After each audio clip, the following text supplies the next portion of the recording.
कच्चे आम वाली चुड़ैल। एक विधवा औरत अपने सर पर कच्चे आमों की टोकरी लिए गांव-गांव आम बेच रही होती है। सुबह से शाम हो जाती है पर उसके कच्चे आम नहीं बिकते, जिसके बाद वो एक बस स्टैंड पर जाकर खड़ी हो जाती है। तभी बस में बैठी एक औरत अपने पति से बोलती है, आरव, वो देखो कच्चे आम बेचने वाली औरत। हाँ, तो मैं क्या करूं? क्या करूं क्या? मेरा मन कर रहा है, मेरा मन मचल रहा है। मुझे कच्चे आम खाने। जाओ ना, जाकर मेरे लिए उस औरत से कच्चे आम लेकर आओ और उसको बोलना काट कर उस पर नमक और लाल मिर्च लगा कर दे। बेटा, बस चलने वाली है, हम अगले स्टॉप पर तुम्हारे लिए कच्चे आम ले लेंगे। नहीं नहीं, मुझे अभी चाहिए, मतलब कि अभी के अभी चाहिए। आप अभी जाओ उस औरत के पास और उससे मेरे लिए कच्चे आम खरीद कर लाओ, बस। अगर आप मेरे लिए वो कच्चे आम खरीद कर नहीं लाए ना तो मैं आपसे बात नहीं करूंगी। क्या? अब आम तुम्हारे लिए इतना इम्पोर्टेंट हो गया कि तुम अपने पति से बात नहीं करोगी? हाँ, और अगर आप चाहते हो कि मैं आपसे बात करूं तो आप अभी बस से नीचे उतरो और उस आम बेचने वाले के पास जाकर उससे आम लेके आओ मेरे लिए। ना चाहते हुए भी अब आरव को बस से नीचे उतरना पड़ता है। अब आरव आम वाले के पास जाता है और उससे बोलता है, कच्चे आम कैसे दे रही हो? साहिब, बस 10 रुपए किलो। मुझे 1 किलो आम तो नहीं चाहिए। एक्चुअली मेरी बीवी का कच्चा खाने का बहुत मन कर रहा है। वो प्रेग्नेंट है ना, तो तुम एक काम करो, मुझे 2 आम काट कर उस पर नमक और लाल मिर्च डालकर दे दो और उसके जितने पैसे बनते हैं तुम मुझसे ले लो। साहब, मेरे पास नमक, मसाले और चाकू नहीं है, इसीलिए ये आम मैं आपको काट कर नहीं दे सकती। आप मुझसे 10 रुपए में से 2 आम ले लो। आरव आम ले ही रहा होता है कि तभी बस खुलने का समय आ जाता है और बस चलने लगती है। बस को जाता देख आरव बिना सोचे समझे चुड़ैल से बोलता है, शिट, मेरी बस खुल चुकी है। 20 रुपए लो और मुझे जल्दी से 2 आम दे दो। साहब, मेरे पास खुले नहीं है। कोई बात नहीं, तुम इसे रख लो। इस तरह से आरव जल्दी से उस चुड़ैल से 2 आम लेकर चलती बस पर चढ़ता है और अपनी बीवी को आम खाने के लिए देता है। उसकी पत्नी जैसे ही आम खाती है उसे खून की उल्टियां होने लगती हैं और पल भर में ही उसकी मृत्यु हो जाती है। बस के अंदर सभी लोग हैरान हो जाते हैं, जिसके बाद आरव बस रुकवाता है और अपनी बीवी को हॉस्पिटल लेकर जाता है। तो वहीं दूसरी ओर रात हो जाती है। रात होने के बाद चुड़ैल बिलासपुर नाम के एक गांव में जाती है और एक आम के पेड़ में से कच्चे आम तोड़ने लगती है। मेरे कच्चे और जहरीले आम, ये आम मैं सबको खिलाऊंगी और जो कोई भी मेरे कच्चे आम खाएगा वो उसी समय मृत्यु को प्राप्त हो जाएगा। इस तरह से मैं 101 लोगों की जान लेकर अपनी शैतानी शक्तियों को और बढ़ा लूंगी और चुड़ैलों की रानी बन जाऊंगी। इतना बोलकर चुड़ैल आम के पेड़ से आम तोड़ ही रही होती है, तभी वहाँ एक बूढ़ा व्यक्ति आता है जो उस चुड़ैल को आम तोड़ते हुए देख लेता है, परंतु अंधेरा होने की वजह से वो सही तरह से चुड़ैल को नहीं देख पाता और दूर से ही आवाज लगाते हुए उससे बोलता है, कौन है वहाँ? कौन आम तोड़ रहा है मेरे?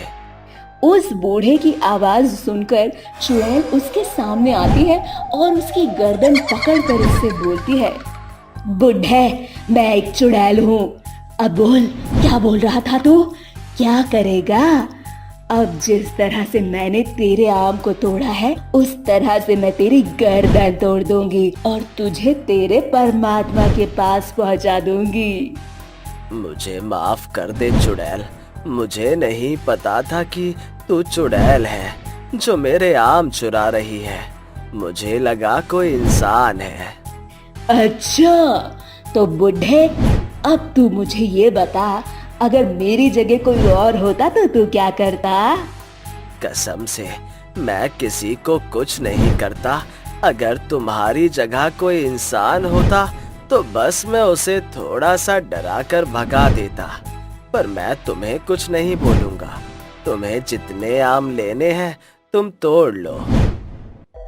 आम तो मैं ले लूंगी, पर उससे पहले अब मैं तुझे मारूंगी, ताकि तू गांव वालों को मेरे बारे में कुछ बता ना सके। इतना बोलकर चुड़ैल उस बूढ़े व्यक्ति को मार डालती है और अगली सुबह होते ही वो अपने कच्चे आमों की टोकरी लेकर इस बार रेलवे स्टेशन पर जाती है और ट्रेन के अंदर अपने कच्चे आम बेचने लगती है। आम ले लो, आम, कच्चे आम। आंटी, मुझे भी कच्चे आम दे दो। तुम्हें कच्चे आम खाना पसंद है? हाँ, मुझे कच्चे आम बहुत पसंद है। ठीक है, तो फिर तुम मेरे कुछ कच्चे आम मुफ्त में ले लो। इसे खुद भी खाना और अपने माता पिता को भी खिलाना। ठीक है बेटा? ठीक है आंटी, थैंक यू, आप बहुत अच्छी हैं।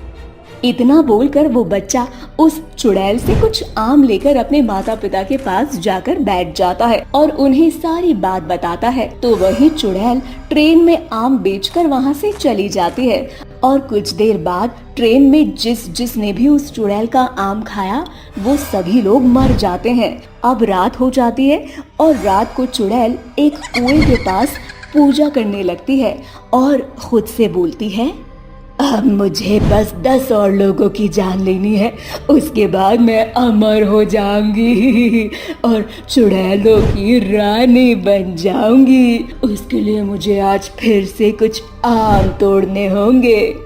इतना बोलकर चुड़ैल अपनी पूजा करनी शुरू कर देती है। तभी वहाँ दो औरतें पानी भरने के लिए आती हैं और वो दोनों औरतें चुड़ैल को पूजा करते हुए देख लेती हैं, साथ ही उसकी सारी बातें भी सुन लेती हैं। जिसके बाद वो दोनों औरतें अपने पानी के घड़े वहीं छोड़कर गांव के अंदर जाती हैं। गांव के एक बाबा को सारी बात बताती हैं, जिसके बाद बाबा उन दोनों औरतों से बोलते हैं, क्या हमारे गांव में किसी चुड़ैल का साया है जो हमारे ही गांव से कच्चे आम चोरी करके उन्हें बेचती है और आमों के जरिए लोगों की बलि चढ़ा रही है?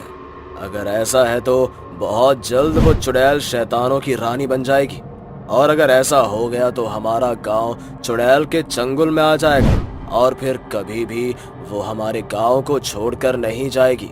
वो कच्चे आम वाली चुड़ैल और उसका साया हमेशा के लिए हमारे गांव पर पड़ जाएगा। तभी तो बाबा, बिना कोई देरी किए तुरंत हम दोनों आपके पास आए हैं और सारी बात हमने आपको बता दी बाबा जी।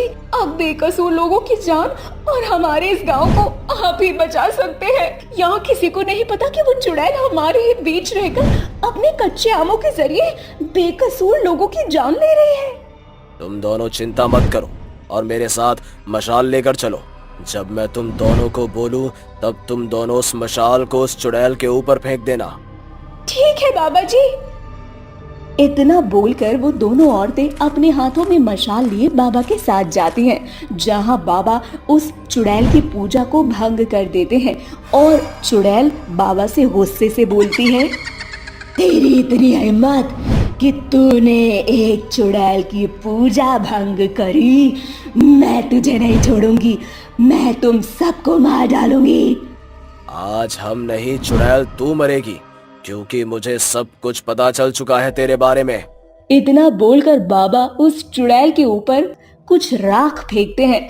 राख के फेंकते ही चुड़ैल दर्द से तड़पते हुए जमीन पर गिर जाती है। जिसके बाद बाबा के बोलने पर वो दोनों औरतें अपनी मशाल चुड़ैल के ऊपर फेंक देते हैं और चुड़ैल के शरीर में आग लग जाती है। देखते ही देखते पल भर में वो चुड़ैल एक राख बनकर गायब हो जाती है। जिसके बाद बाबा उन दोनों औरतों से बोलता है, वक्त रहते हम लोगों ने इस कच्चे आम वाली चुड़ैल से अपना पीछा छुड़ा लिया, वरना ये चुड़ैल बहुत घातक साबित होती और इससे हमें कोई नहीं बचा पाता।